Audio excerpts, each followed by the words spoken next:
আপনারা আর কত রক্ত নেবেন, আর কত নেবেন? ভাবছেন মাঠ খালি হয়ে যাবে? কখনো সম্ভব না। হাদি ভাই যেই পথ দেখিয়ে গেছে, ওই পথ কখনো খালি হবে না। হাদি ভাইকে শেষ করে দিলেন, দুনিয়া থেকে সরিয়ে দিলেন। পথ শেষ হয়ে গেছে। দেখেন, মুহূর্তের ভিতরে জাবের ভাই দাঁড়িয়ে গেছে। জাবের ভাইকে গুলিবিদ্ধ করলেন, হসপিটালে পাঠাইলেন। মহিউদ্দিন খান ভাই দাঁড়াই গেছে। মহিউদ্দিন খান ভাইকে বিধরম পিটাইলেন। তার মানে কি শেষ হয়ে গেছে? যায় নাই।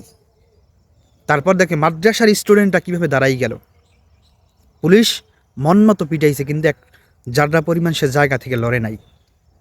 এটাই হলো দেশপ্রেম, এটাই হলো ভালোবাসা। কত পিটাইবেন? এরকম করে যত আপনারা অত্যাচার করবেন, ততই দাঁড়াইবে, ততই মানুষে প্রতিবাদ করবে। এই যে পুলিশ, ছাড় পাইবেন না, মোটেও ছাড় পাইবেন না, বাঁচার উপায় থাকবে না। এরকম অত্যাচার, তারপর এত কিছু করলেন, তারপর আপনারা বললেন আমরা কিছু করেই নাই। এগুলো কারা করছে? এগুলো কারা করছে? জাবের ভাইরা কি লক্ষ লক্ষ মানুষ নিয়ে আন্দোলন করছিল? করে নাই। তারা ওসমান হাদিবের বউকে নিয়ে, একজন শহীদের স্ত্রীকে নিয়ে তার স্বামীর বিচার চেয়েছে, তার স্বামীর হত্যার বিচার চেয়েছে। সুষ্ঠুভাবে তারা আন্দোলন করেছে।